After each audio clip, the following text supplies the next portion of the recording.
सुंदर साथ जी, आपके चरणों में कोटान कोट प्रेम प्रणाम। सुंदर साथ जी, पिछले वीडियो में हमने श्री श्रृंगार ग्रंथ के प्रकरण 12 की 10 तक की चौपाई का पाठ पूर्ण किया। आज हम आगे की नई चौपाइयों का पाठ करेंगे। सुंदर साथ जी, अगर आपको यह वीडियो अच्छा लगे तो प्लीज़ लाइक करें और जो भी सुंदर साथ आपके साथ जुड़े हुए हों उन सबको भी यह वीडियो अवश्य शेयर करें। सुंदर साथ जी, जिन्होंने अब तक हमारे इस चैनल को सब्सक्राइब नहीं किया, वे प्लीज़ इस चैनल को सब्सक्राइब कर दें ताकि आने वाले नए वीडियो का नोटिफिकेशन आपको तुरंत मिल जाए। कांडे कलाई कोनिया इन अंग रंग सलूक, फेर मछे खबे लग देखिया, रूह क्यों न होए भूक भूक। इन हस्तकमलों की कलाई युक्त कांडे तथा कोहनियों के गौर वर्ण की सुंदरता एवं सुकोमलता को देखकर पुनः भुज प्रदेश तथा स्कंद प्रदेश को देखते हैं तो यह जीव टुकड़े टुकड़े क्यों नहीं हो जाता।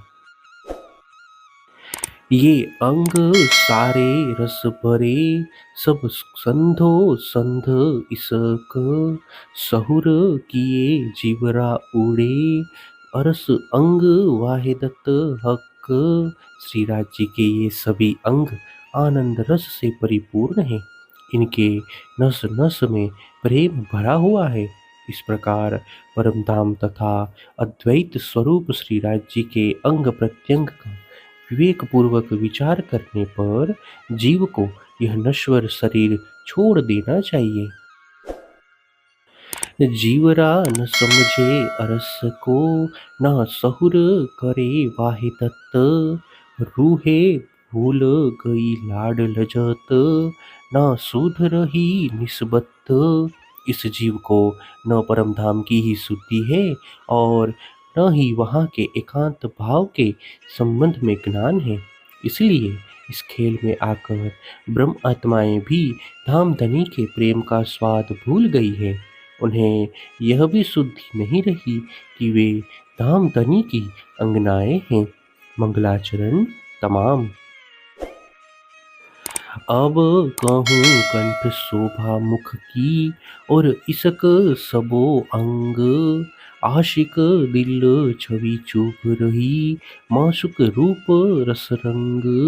अब मैं श्री राज जी के मधुर कंठ एवं मुखार विंद की शोभा का वर्णन कर उनके अंग प्रत्यंगों में बहती हुई प्रेम की रसधारा का वर्णन करता हूँ, क्योंकि अनुरागिनी आत्मा के हृदय में प्रियतम धनी की छवि, रूप लावण्य तथा आनंद की रंगमयी छटा पूर्ण रूप से अंकित हो गई है।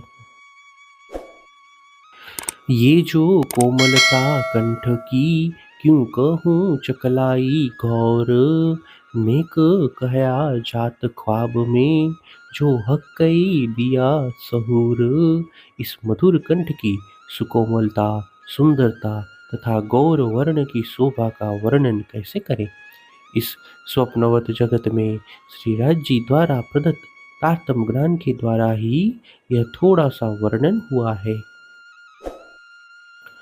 गौर कहती हो मुख से, सो देख के अंग इत का, ये जुबा दृष्ट इत फना की, शोभा क्यों कहे कंठ बका। मैं इनकी छवि को अपने मुख से गौर वर्ण की कहता हूँ, किंतु वह भी इस नश्वर जगत के अंगों को देखकर कह रहा हूँ। मेरी दृष्टि एवं वाणी दोनों ही नश्वर जगत की है, इसलिए इनके द्वारा अखंड धाम के धनी के कंठ की शोभा कैसे व्यक्त हो सकती है। कंठ गौर कई सुख देव ही, जो कछु खोले रूह नजर, सो होत हक के हुक्मे, जिनने करी नजिक फजर।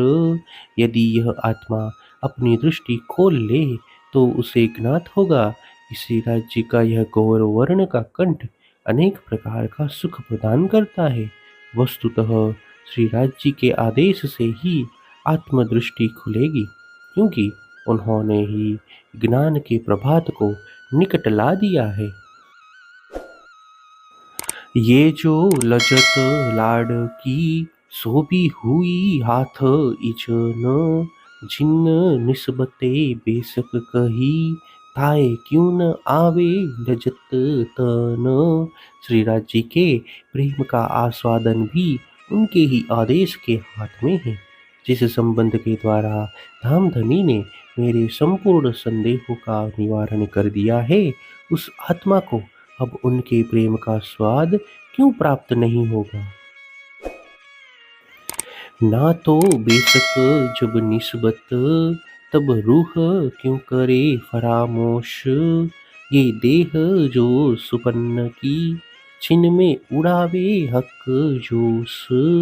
जब धामधनी के साथ हमारा संबंध होने में कोई संदेह ही नहीं है, तो आत्मा में भी अभी भी भ्रांति क्यों रही है। अन्यथा श्रीराज जी का आवेश तो इस स्वप्न की देह को क्षण मात्र में ही उड़ा सकता है। ये जो देखो सहुर करके, भई आड़ी हक आमर। ना तो बल करते धनी बेशक, ये देह ख्वाब रहे क्यों कर। जागृत बुद्धि के द्वारा विवेक पूर्वक देखें तो ज्ञात होगा कि श्रीराज जी के आदेश के द्वारा ही अभी तक यह आवरण टिका हुआ है। अन्यथा धामधनी का आवेश प्राप्त होते ही यह नश्वर तन तत्काल उड़ जाता। हे सुंदर साथ जी, इसी के साथ श्री श्रृंगार ग्रंथ के प्रकरण 12 की 20 तक की चौपाई का पाठ पूर्ण हुआ। आगे की चौपाइयों का पाठ हम नेक्स्ट वीडियो में करेंगे। सुंदर साथ जी, अगर आपको यह वीडियो अच्छा लगे तो प्लीज़ लाइक, शेयर और सब्सक्राइब अवश्य कर दें। प्रणाम जी।